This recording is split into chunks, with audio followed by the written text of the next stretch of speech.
Salut YouTube, salut tout le monde. Allez, c'est parti pour ce bilan du mois de septembre 2024. On va voir ce qui s'est passé pour mon investissement en bourse, sur mon PEA et sur mon compte titre. On va voir ce qui s'est également passé sur mon investissement locatif en courte durée que je mets sur les plateformes Airbnb et Booking.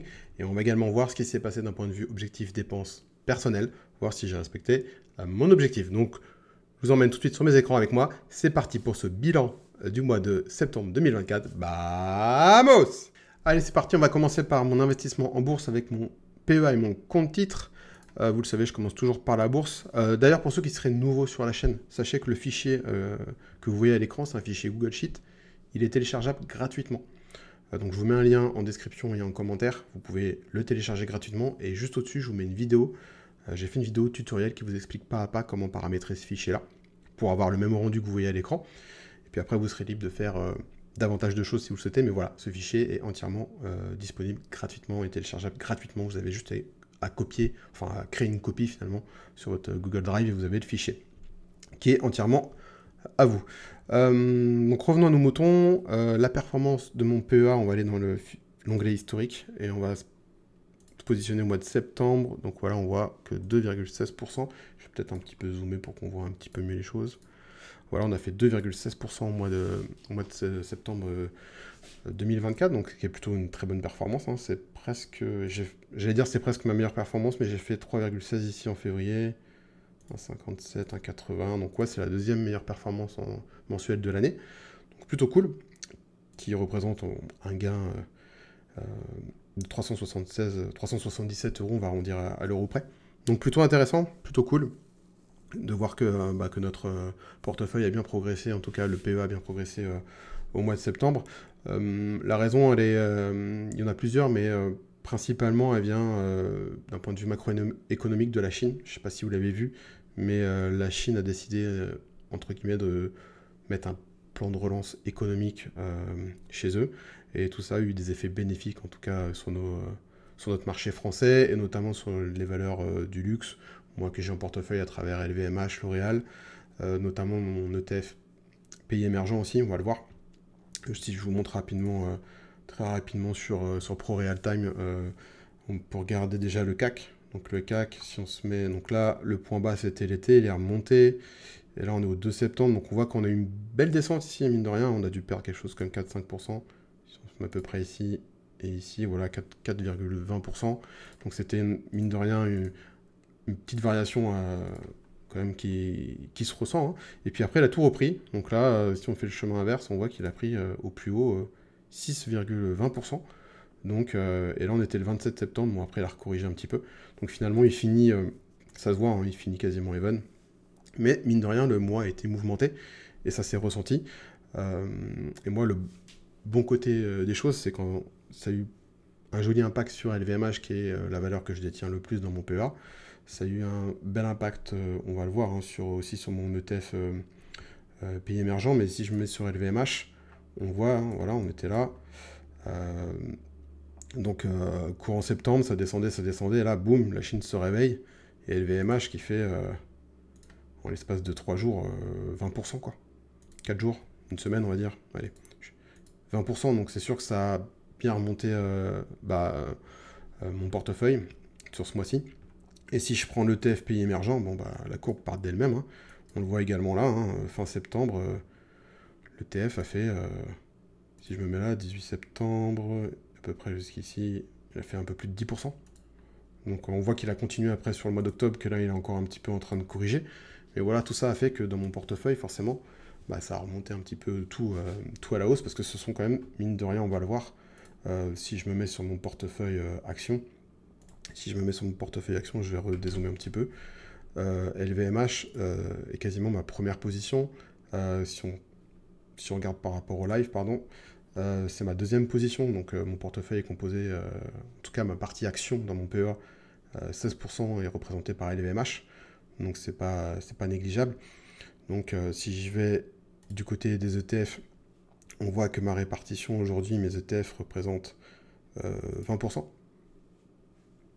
20% de mon investissement en ETF, mais quand vous faites plus 10%, bah voilà, ça se ressent. Hein. Mon ETF, il était un peu flat hein, depuis le temps que j'investis dessus. Et là, il a pris 10%, donc forcément, tout ça a fait a fait un peu effet boule de neige sur ma performance du mois de septembre, parce que je pense que si on regarde la performance du CAC, on l'a vu, hein, il était à peu près even, voilà, il a fait 0,09%. Donc j'ai surperformé le CAC parce que j'étais exposé aux bonnes valeurs à ce moment-là. Donc c'est plutôt cool. Si on se met par rapport au World, on voit que j'ai surperformé le World. Et si on se met par rapport au SP500, bon, le SP500, faudrait, encore une fois, ça fait pas trop sens de comparer mon PEA au SP500, même si j'ai des ETF américains. Mine de rien, j'ai un ETF SP500 à hauteur de 55% de mon enveloppe ETF. Mais si on se met par exemple sur mes graphiques, on voit que mon PEA aujourd'hui, j'ai quand même 51% en ETF et 45% quasiment en actions. Mais si je prends mon PEA de manière globale, on voit que la partie des ETF, elle est ici. Donc elle représente 51%. Et on voit que, mine de rien, le SP500 pour moi représente 28%. Donc c'est quand même une belle part. Je suis quand même pas mal exposé à la croissance américaine. Mais pour le coup, c'est que 28% de mon PEA. Donc il n'y a pas trop de sens à comparer, on va dire, le SP500 par rapport à la performance de mon portefeuille PEA de manière globale. Mais bon, c'est toujours un indicateur. On sait que le SP500 est un peu l'indice de référence en termes de performance. Donc je l'ai mis là pour avoir une petite idée. Donc voilà, donc un mois plutôt assez sympathique, hein, une belle croissance. En termes d'achat, j'ai fait mon DCA sur mes ETF début septembre. Voilà. J'en avais fait que sur l'Eurostock 600 et que sur le SP500. Je n'avais pas fait du DCA sur le pays émergent. Le pays émergent, voilà, j'ai arrêté de faire du DCA depuis un petit moment. Et bon, c'est un petit peu dommage. On voit qu'aujourd'hui, finalement, on voit que ce sont des marchés qui fluctuent. Et quand on fait de l'investissement à travers des ETF, finalement, ma stratégie, moi, c'est d'être exposé à la croissance mondiale. J'ai la partie américaine, j'ai la partie européenne et j'ai la partie pays émergents. Bah voilà, forcément, j'ai stoppé mon DCA sur mes pays émergents parce que j'étais un peu impacté par la performance que faisait cet ETF-là. Hein. Si on regarde, si on enlève vraiment cette partie-là hein, et qu'on se met en mensuel, on voit que c'est assez flat, quoi. C'était même des baissiers et flat. Donc en fait, j'avais un petit peu arrêté de faire du DCA sur la partie pays émergents. Mais on voit que si j'avais continué à faire finalement mon DCA de manière vraiment disciplinée, comme je le faisais sur mes autres ETF, que j'aurais forcément... ça aurait été un peu plus bénéfique. Bon, voilà, c'est un choix stratégique. Toujours est-il que les choses sont faites comme ça par rapport à ma stratégie. Mais voilà, je pense que quand on fait un DCA, il faut s'y tenir. Sa stratégie, il faut s'y tenir. Ça ne veut pas dire qu'on ne peut pas la remettre en cause, mais en tout cas, ce mois de septembre me montre que j'aurais peut-être dû continuer à investir sur l'ETF pays émergent. Bon, je suis toujours, de toute manière, je suis toujours en gain sur cet ETF-là. On voit que je fais un 10% avec 162 euros de gain latent. Mais voilà, c'est vrai que bon, je l'avais laissé un peu de côté. Il se réveille. Forcément, ça nous met des doutes. On se dit, ah, tiens, est-ce que je dois pas un peu plus se reconsidérer? Ah, j'aurais peut-être dû continuer à faire mon DCA. Ça, c'est toutes les émotions que vous allez avoir quand vous allez vous lancer en bourse. Moi, je le répète pour ceux qui ne me connaissent pas, je suis juste un particulier, je suis un salarié, je suis un papa de 2 enfants, j'ai un job. C'est vraiment pas mon activité à plein temps. Je suis pas vraiment un expert de l'investissement. Je vous partage un petit peu tout ça à travers cette chaîne-là pour vous aider si vous êtes dans le même cas que moi. Mais voilà, c'est des émotions que vous allez toujours avoir au fil de l'eau si vous investissez en bourse ou même dans d'autres types d'investissements. Ça va venir toujours à un moment donné. Il y a des choses qui arrivent, ponctuelles ou moins ponctuelles, et qui vous font poser des questions. Et forcément, ces questions jouent sur vos émotions, jouent sur vos décisions. Donc ça fait partie de l'investissement. Faut pas en avoir peur, mais voilà, faut essayer à chaque fois, plus le vécu augmente, et essayer d'en tirer, on va dire, un peu bénéfice de ces expériences-là. Donc voilà, j'ai fait mon DCA classique, comme je disais, au mois de septembre. En action, j'ai pas touché à mon portefeuille action. Donc pour ceux qui le connaissent pas, mais ma partie action, voilà, voilà, ma première position c'est Air Liquide, ma deuxième position c'est LVMH, ensuite c'est Vinci, et ensuite voilà, vous voyez le reste des valeurs. J'ai du Equasens, du L'Oréal, du Dassault Systèmes, du OB, du Schneider Electric, du Euronext, et du Amundi. OB d'ailleurs qui s'est bien repris aussi, je crois, là. C'est marrant parce qu'en fait, j'ai... voilà, qui reprend bien, là, un petit peu, là, depuis plusieurs jours. Euh, c'est marrant, OB, parce que je suis tombé sur... quand même pris 25%, quoi. Entre le 6 septembre et même, on va dire, ici, quoi. Et la fin du mois de septembre, quoi, elle a pris 26%. Et, euh, et le timing m'a fait un peu sourire parce que je suis tombé sur les vidéos de Monsieur Chéron. Il a fait un événement qui était plutôt assez qualitatif, je trouve. Il avait beaucoup d'invités et notamment il en avait deux. J'ai regardé, j'ai bien aimé un spécialisé sur les small caps, Louis Defel, je crois, et un autre, un autre gérant, William Higgins, qui est très connu et qui réussit très bien dans l'investissement en bourse. Et les deux ont parlé d'Obey.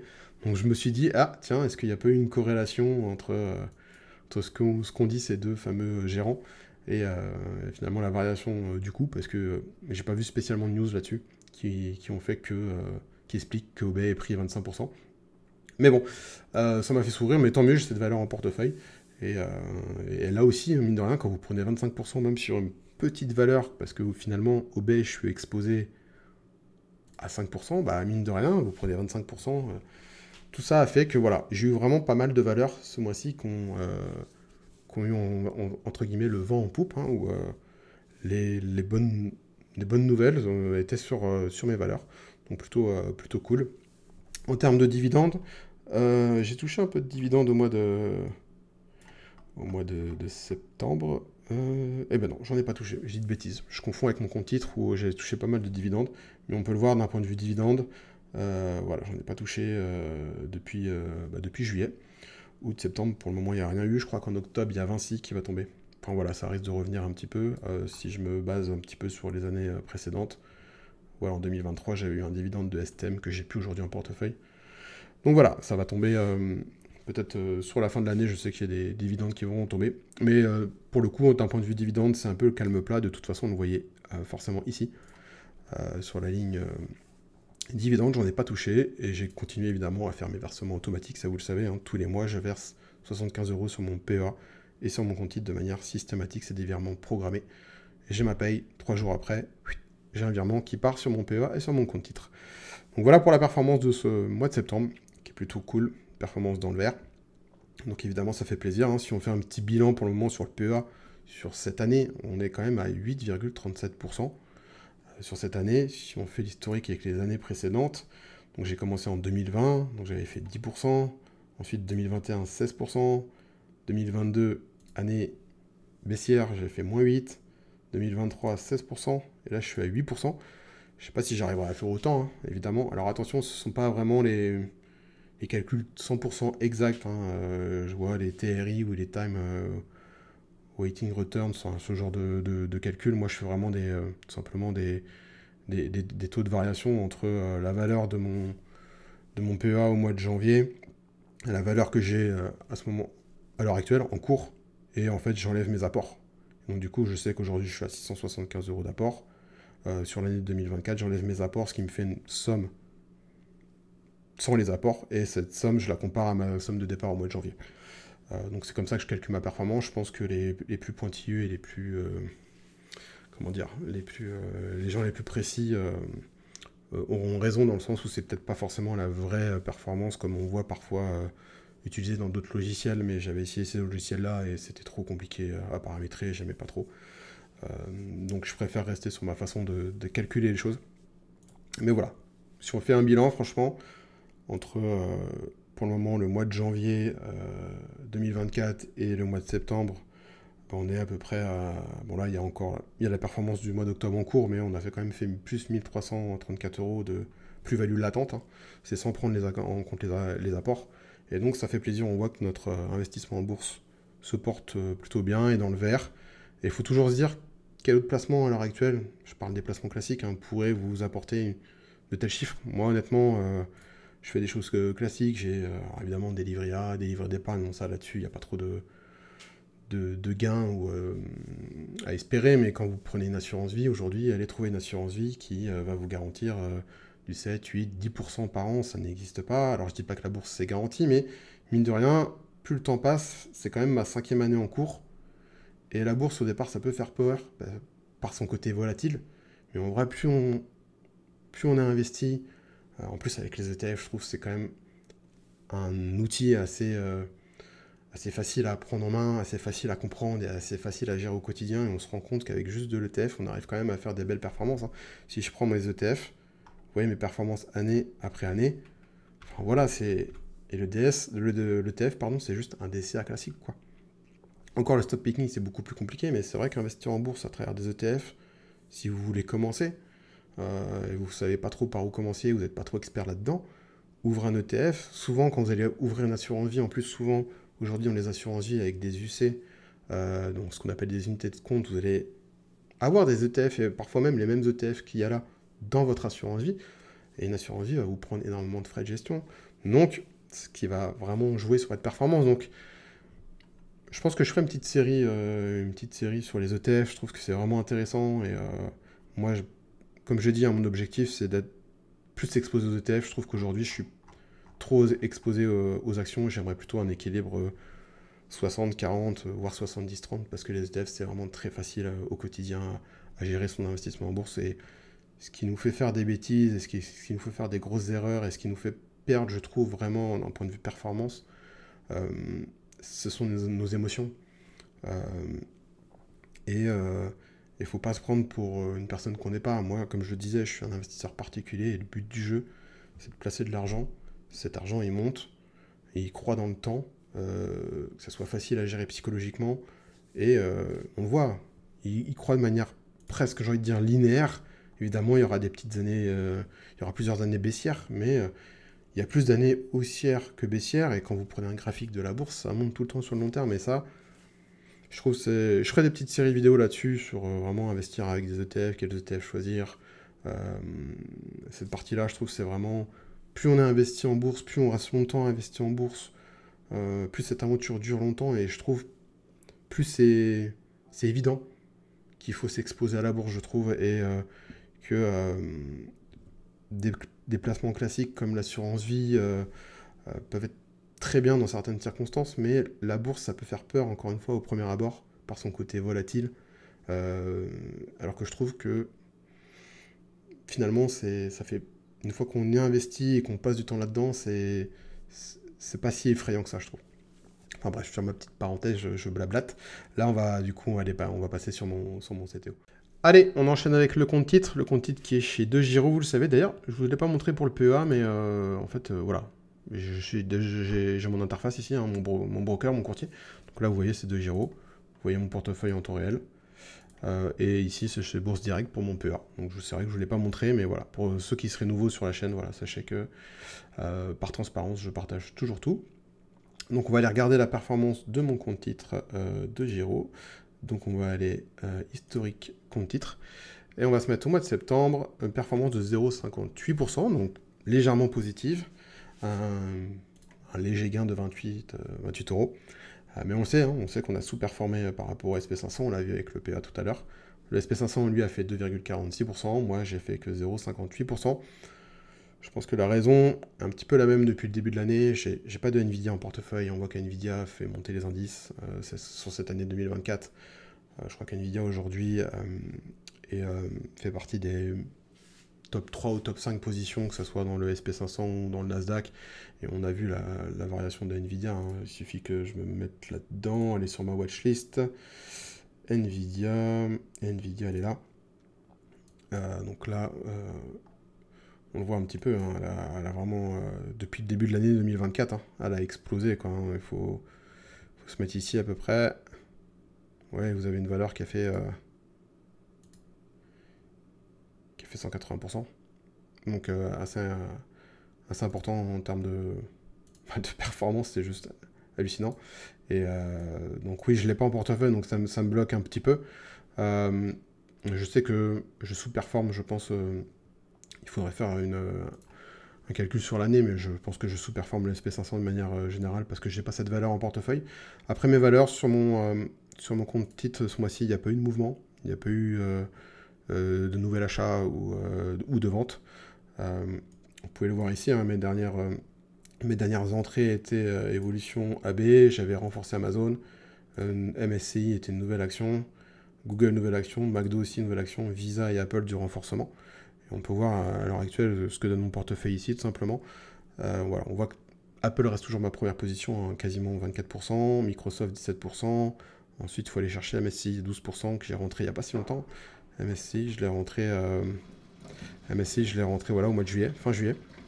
Et mine de rien, j'ai déjà une bonne performance dessus, donc je suis assez content, hein. Si on va sur mon compte titre, on voit qu'MSCI, je suis déjà presque à 10%. J'ai rentré McDo qui a plus 16%, assez exceptionnel. Après, McDo arrive sur des zones historiques de prix, donc j'ai peur que ça corrige un petit peu, mais bon, je suis toujours exposé à McDo. Google, on voit que je fais à moins 7% pour le moment sur mon entrée à Google. Donc, vous voyez, voilà quoi. Et Evolution AB, moins 10% aussi. Donc, voilà, j'ai pas fait grand chose sur mon compte titre ce mois-ci, hein. J'ai laissé mon portefeuille tout simplement comme il était, et les marchés font qu'il évolue. Comme je disais, j'ai pas Nvidia dans mon portefeuille, donc je crois moins vite que les gros indices. Euh, Par contre, j'ai touché pas mal de dividendes ce mois-ci.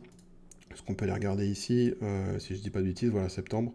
J'ai touché, alors attention, quand je dis pas mal, c'est 5,69 €, mais on voit quand même que c'est le plus gros mois de l'année, si on regarde les graphiques un petit peu. Donc voilà, 5,69 € de dividendes. Bon, c'est toujours ça de prix, hein, il n'y a pas de petits gains, hein. Et puis c'est cool de voir que voilà, des valeurs, notamment les valeurs que j'ai en portefeuille, continuent à verser du dividende, à continuer à augmenter leurs dividendes aussi. C'est quand même intéressant. Euh, donc voilà, tout ça fait que ça fait un petit peu grossir la boule de neige. J'aimerais être un peu plus, avoir un capital un peu plus important sur mon compte titre. J'avais commencé historiquement par le PEA où j'avais vraiment abondé sur le PEA. Je me rends compte quoi, que la croissance qu'on peut avoir à travers un compte titre est super intéressante. Donc voilà, on verra. Peut-être qu'il y aura un petit versement exceptionnel au mois de novembre, parce que le mois de novembre est un mois particulier pour moi, parce que j'ai un double mois au niveau de la paye. Donc il y aura peut-être un petit versement exceptionnel. Mais j'ai toujours 603 € d'espèces. Donc c'est 603 € d'espèces, à moi de voir comment je peux les investir. Après, je suis beaucoup plus prudent sur mon compte titre, parce que j'ai pas de TF, j'ai que du stop picking, j'ai que des actions. Et donc du coup, j'essaye vraiment de faire attention aux valeurs que je vais intégrer, euh, au moment où je les intègre, voir un petit peu leur évaluation, est-ce qu'elle est correcte, est-ce qu'elle est surévaluée ou pas, voir un petit peu, moi j'aime bien l'analyse graphique, vous le savez, hein. D'ailleurs, j'utilise ProRealTime de temps en temps, j'en fais, et j'en profite. Ceux qui ne connaissent pas cette interface-là, ProRealTime Web, c'est une interface gratuite. Vous pouvez créer watchlist, vous pouvez après faire voilà, vous pouvez faire vos graphiques, mettre vos indicateurs. J'ai fait une vidéo sur la chaîne, je vous mets juste un lien au-dessus, si jamais ça vous intéresse. Mais voilà, je suis beaucoup plus prudent sur le compte titre. C'est pas facile cette partie-là de l'investisseur, le stop picking.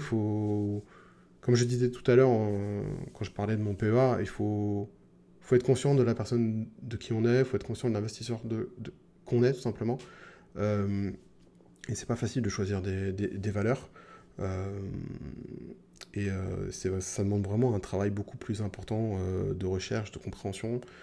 Et vous le voyez, hein, moi, les valeurs que j'ai en portefeuille, ce sont vraiment que des large caps, c'est des mastodontes, quoi. À part peut-être Evolution AB, mais ce sont des très très grosses boîtes où je comprends facilement le produit, je comprends facilement leur business modèle, on va dire, leur modèle économique, comment ça fonctionne. J'ai beaucoup de mal sur mon compte titre à aller chercher des petites valeurs, des choses un peu plus nichées, parce que c'est forcément parfois plus dur à comprendre et plus dur aussi à suivre d'un point de vue actualité, il y a aussi ça, hein. Donc voilà, la partie stop picking sur le compte titre, je suis beaucoup plus prudent. Mais bon, je suis quand même content parce que, certes, je pense que je sous-performe, on le verra à la fin de l'année, mais si on se met ne serait-ce qu'ici, on le voit, hein, je pense que si je prends la performance du SP500 ici, en cumulé, elle est à 20%, alors que la mienne ici, elle est à 10%, donc je fais presque 2 fois moins de performance que la SP500, donc ça fait mal, hein, aux dents, hein, enfin mal un petit peu à la tête, à l'ego surtout, quand on voit ça, on se dit mince, je sous-performe de 2 fois moins, est-ce que finalement je ferais pas mieux de faire que du SP500 en ETF? Probablement que si. Après, voilà, j'essaie d'évoluer, de progresser au fil du temps.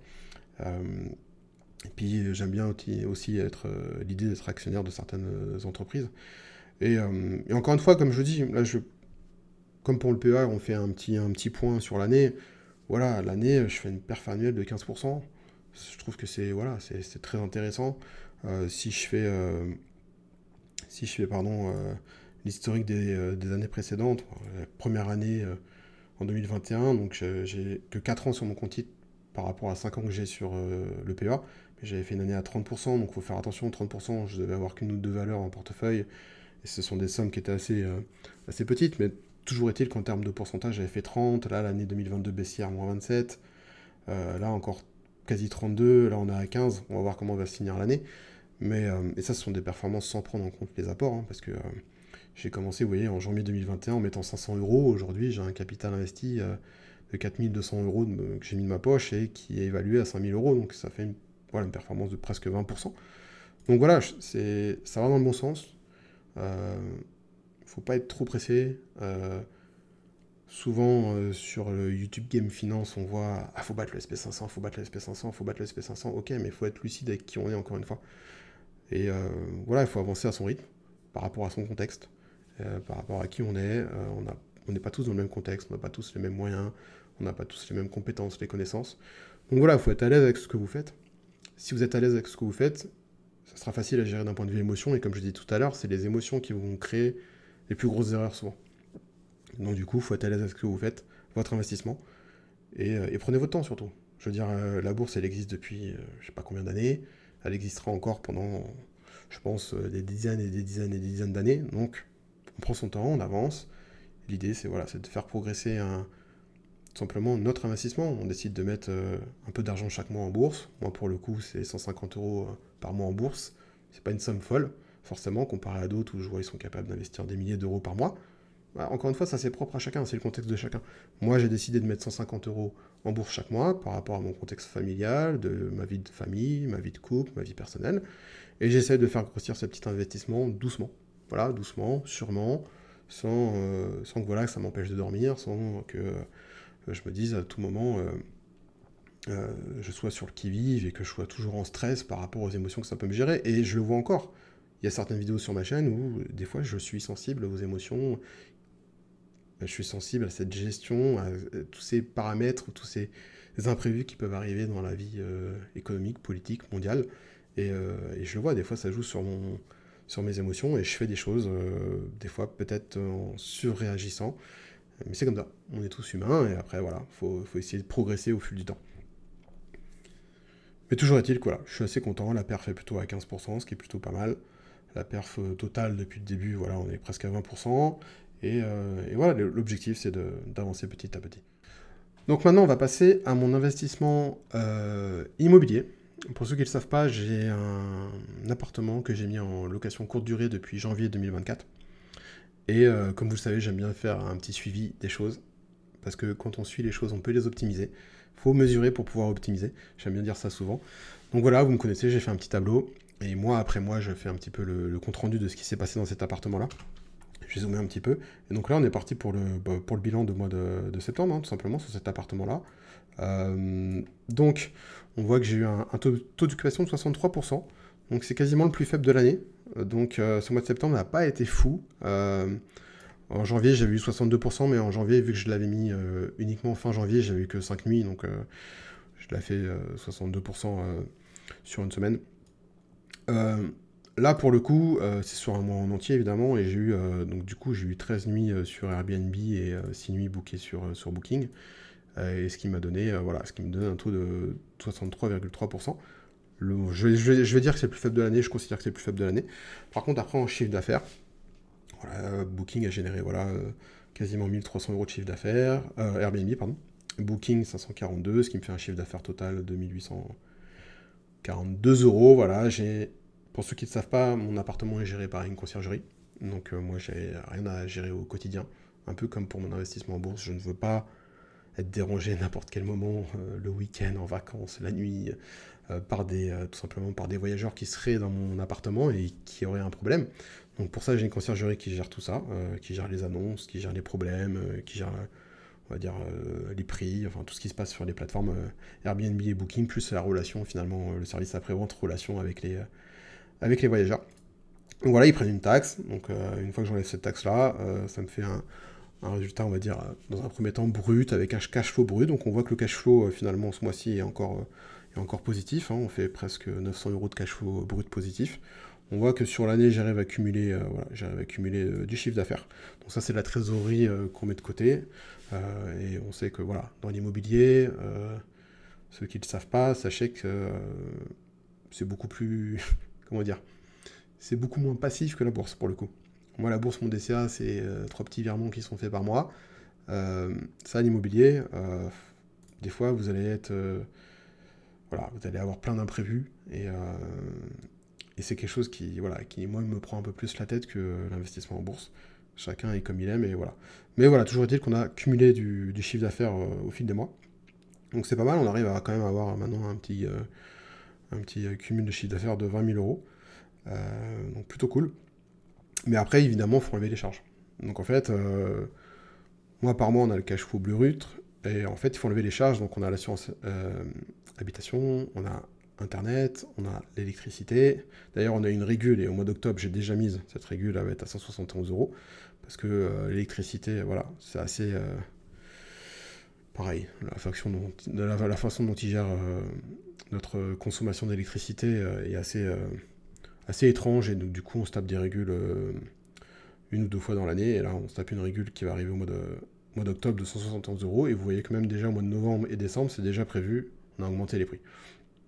Je pense qu'a priori, c'est dû au décalage du fait qu'on a eu l'appartement, on l'a mis en location courte durée à partir de janvier, mais on avait l'appartement, je dis pas de bêtises, novembre. Et donc en fait, novembre, décembre, et même une grosse partie du mois de janvier, il n'y avait personne, donc du coup, la consommation forcément était à zéro. Et du coup, forcément, cela a faussé un peu le suivi, je pense. En termes d'eau, c'est pareil, là pour le moment, on attend, on a eu des factures. Quand on a vu le prix des factures, c'était ridicule. On leur a dit il y a forcément un problème. Je crois que c'était de l'ordre de 30 € pour l'année. On leur a dit non, non, il y a un problème là, vous êtes trompés. Donc en fait, ils vont nous renvoyer quelque chose, je pense, un peu plus à jour. Donc pour le moment, c'est pas inscrit dans mon tableau tout ce qui concerne les charges en eau. Mais ça viendra évidemment une fois que je les aurai. À mon avis, je mettrai une grosse somme à un moment donné dans le tableau. Ça va venir un peu bouger tous les chiffres. Et ensuite, j'ai le ménage et les charges exceptionnelles. Donc ça, voilà. Le ménage, c'est en plus de la conciergerie, c'est-à-dire qu'à chaque fois que j'ai un voyageur qui rentre et qui part, bah, je fais le ménage de l'appartement.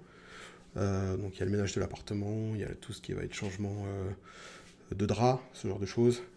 Si jamais il y a quelque chose qui est cassé, bah, on me le remonte et il faut le changer, mettre quelque chose de nouveau. Donc ça, c'est ce que j'appelle un peu les charges un peu exceptionnelles.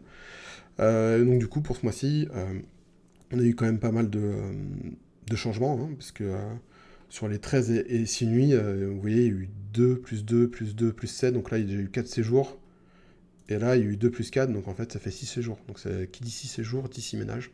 Donc forcément, on a un prix au ménage qui est fixe, donc on multiplie. Donc voilà, on a la facture. Donc ce qui fait que par rapport à notre cash flow brut de 892 €, quand on enlève les charges, on est à 530 €, 530 €, et ce qui nous donne un cash flow net de 361 € quand on enlève évidemment le cash flow brut, on enlève le total des charges. Il nous reste un cash flow net de 361 €, donc c'est un petit mois de septembre. Hein. Après voilà, on a vu il y a un taux d'occupation qui était plus faible. Donc voilà, donc et puis on a eu une petite... ah non, ça sera prochainement. J'allais dire on a une régule sur l'eau, mais sur l'électricité, mais ça sera au mois d'octobre. Donc voilà, toujours est-il que la bonne nouvelle, c'est qu'on reste en positif, ça fait plaisir. Donc on cumule de la trésorerie, voilà. Ça, c'est de l'argent qu'on a cumulé mois après mois, qu'on garde sur un compte, qui est dédié uniquement à cet appartement, et qui sera dédié uniquement à tout ce qui va être imprévu qui va arriver dans l'appartement, tout ce qui peut être taxe foncière, tout ce qui est dédié en tout cas à cet appartement. Et donc plutôt cool, on est toujours dans le vert. Et après, on est toujours dans le vert aussi. Il faut se dire une chose, hein, c'est que notre banque, pour le moment, nous a laissé notre mensualité. On a un différé de crédit à 525 €. La mensualité normale, c'est 1 000 € en principe. Donc, si on mettait une mensualité à 1 000 € aussi, oui, je suis pas en écriture, pardon. Je suis juste en lecture seule. Mais si on mettait une mensualité à 1 000 € ici, on verrait que je serais dans le rouge ici. Donc, de toute façon, on fera le bilan à la fin de l'année. Mais c'est sûr que des mois comme ça, c'est pas forcément les meilleurs mois. Donc voilà, toujours est-il que de toute façon, sur cette année, on a décidé de faire un test en étant full Airbnb et Booking, donc full LCD. On verra la rentabilité que ça génère à la fin. Mais toujours est-il que pour l'année prochaine, il faudra prendre en compte que les mensualités seront à 1000 euros puis à 525 euros. Et je pense que ça va avoir un très très grand changement sur la rentabilité euh, de la LCD pour le coup. Donc à voir, après il y a pas mal de variables d'ajustement je pense. Notamment le prix des chambres, prix de la nuitée, enfin voilà, il peut y avoir pas mal de choses. Après, il faut savoir que pour ceux qui auraient envie de faire de la LCD, il faut savoir que les conditions sont de plus en plus dures en France. Déjà d'un point de vue légal, les lois ils nous en mettent de plus en plus dans la vue. Même Airbnb a tendance à augmenter ses taxes. Enfin voilà, tout ça fait que au final, ce contexte-là fait que vous avez toujours un peu moins d'argent dans les poches. Donc attention, le contexte sur la LCD n'est pas forcément très favorable en ce moment. Euh, donc c'est pas facile. Mais bon, toujours est-il que même, admettons que, admettons qu'on soit légèrement dans le rouge sur l'année, même si on est dans le rouge de 10%, bah, en fait, il faut se dire qu'on a payé 90% de notre année d'emprunt grâce à des voyageurs qui sont venus, et qu'on aurait mis 10% de notre poche finalement sur le crédit qu'on aurait dû rembourser. Donc c'est plutôt, en soi, c'est plutôt une opération, je trouve, qui est plutôt intéressante. Et de se dire que finalement, au lieu de payer 100% de notre crédit cette année, on n'en aura payé que 10 peut-être. Ou alors on verra, encore une fois, on verra à la fin de l'année, on fera les comptes. Mais, euh, mais voilà, en tout cas, c'est super intéressant, c'est super prenant. Et, euh, et encore une fois, c'est notre choix d'avoir fait de la LCD. On veut tester, on veut essayer. Et puis après, on aura d'autres options à nous qui peuvent, euh, qui peuvent se présenter si jamais la LCD, on voit que c'est à notre sens peut-être pas assez rentable. On peut passer sur un bail classique, meublé. On pourrait passer sous de la sous-location. La sous-location, ça peut être aussi pas mal. Ça revient finalement à un bail classique où on aurait un revenu fixe qui tomberait tous les mois. Donc voilà, il y a d'autres options. Là, c'était la première année où finalement, on avait notre appartement qui était refait. Et on a voulu tester la LCD parce que, a priori, c'est ce qui y aurait de plus rentable. Donc on voulait tester et puis ça nous laissait de la souplesse. C'est-à-dire que si on aurait commencé par un bail classique, ben, on aurait été engagé dans un bail de 1 an, de 3 ans, et on n'aurait pas pu couper ce bail facilement.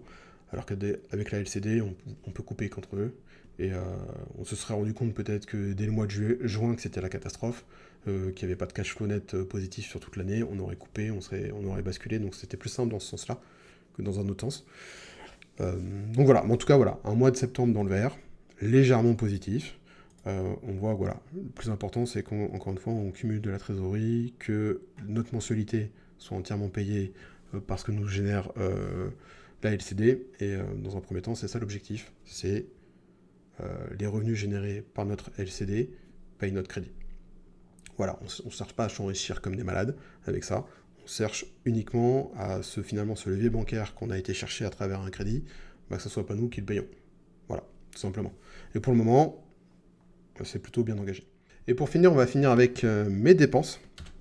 Mes dépenses, vous savez, je me fixe un objectif de dépenses personnelles chaque mois. Le budget, c'est super enfin moi je trouve que c'est super intéressant, super important parce que c'est justement ça va nous permettre tout simplement de regarder comment on dépense notre argent et de voir comment on peut l'optimiser derrière pour l'épargner, pour l'investir.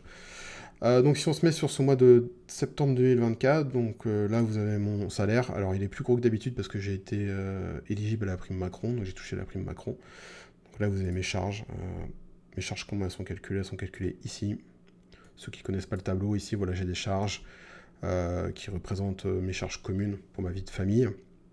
Ce que j'appelle, on va dire, foyer et compte commun. Et après j'ai mes charges perso ici. Par mois, qui sont constituées de cette façon-là. Alors attention, elles peuvent paraître élevées, mais parce que dans mes charges perso, j'inclus l'épargne. Et l'épargne à travers mon LDD personnel, mon livret A de couple, et à la fois tout ce que je verse sur mes comptes en banque. Donc en vrai, en charge personnelle, je paye juste mon abonnement à Canal+, SFR et PlayStation Network, et j'ai mes frais de ma carte bancaire. Mais j'aime cette idée d'inclure mon épargne et mon investissement en bourse dans les charges parce que comme ça c'est quelque chose qui ne bouge pas. C'est quelque chose qui ne bouge pas, et je sais que quand je touche mon salaire, quoi qu'il arrive, ce montant-là, il part. Il part, et tout est clair et net. D'ailleurs, j'avais fait une vidéo un peu sur un paperboard, je vous la mets juste au-dessus si vous ça intéresse, mais j'avais fait une vidéo là-dessus, et je vous explique un petit peu ma méthodologie, mon raisonnement. Et voilà, comme ça, moi, c'est clair dans ma tête, je sais que c'est automatique, et je ne vais pas y dévier comme ça. Et ensuite, bah, tout simplement, après, je répartis mes dépenses, et je me suis fixé un objectif de dépenses mensuel qui est de 285 euros. Donc là, si on reprend un petit peu l'histoire, donc voilà, j'ai touché mon salaire, c'est mes charges, donc il me reste un solde net. Et sur ce solde net, bah voilà, j'ai un objectif de 285 euros par mois de dépenses mensuelles. Donc là, il est très élevé parce que j'ai la prime Macron, mais ouais, d'habitude, ouais, il est plutôt aux alentours de 450 euros, 475, 450. Donc forcément, quand on fait 285 sur 450, bon, faut quand même faire attention. On se rend compte que c'est en proportion, c'est quand même pas mal.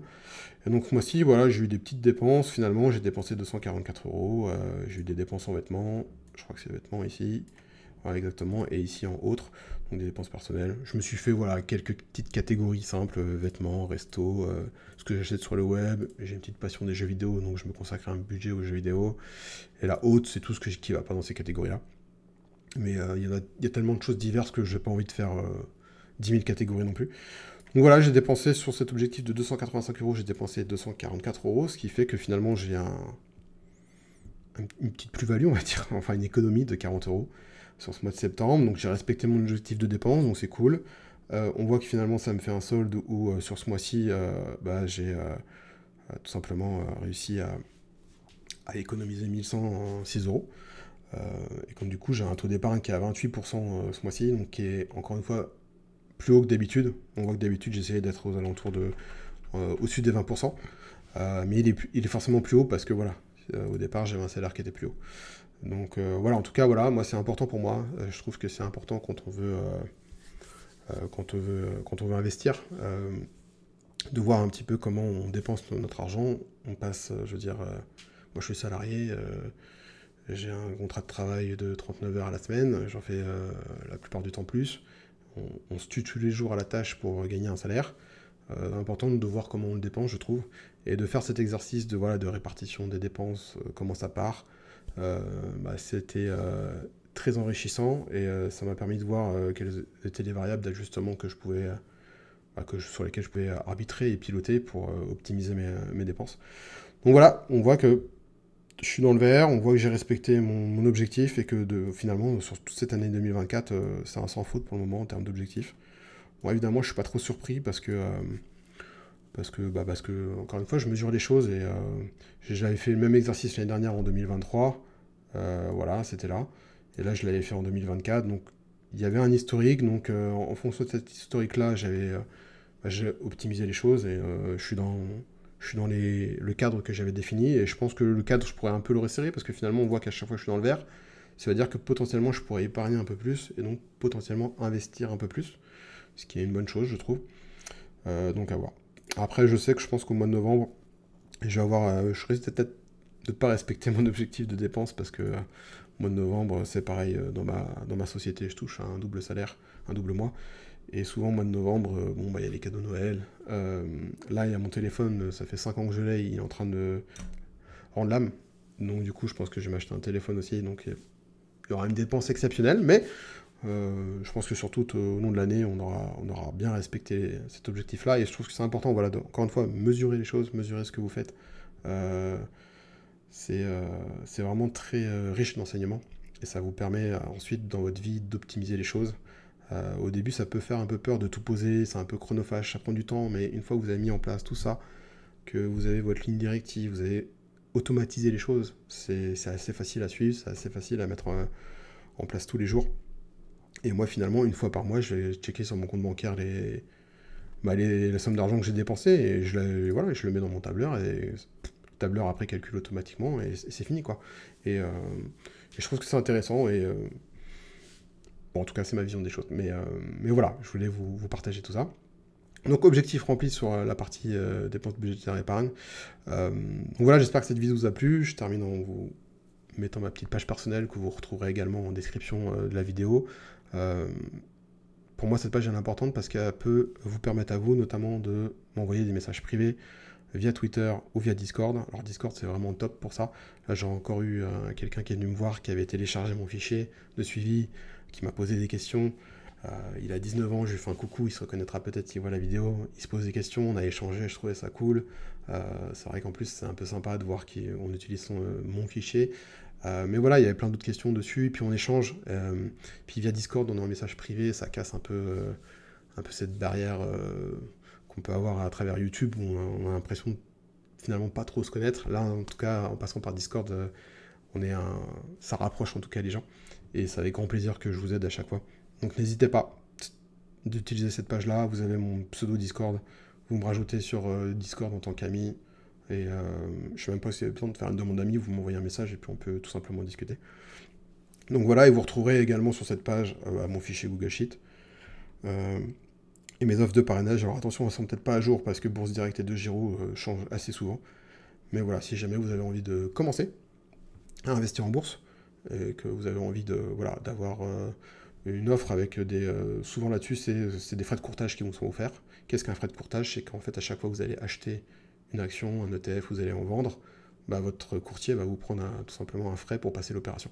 Donc ce frais-là, il est forcément débité de vos liquidités.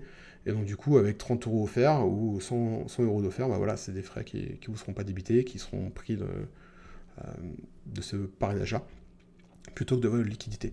Donc c'est toujours ça de prix au départ.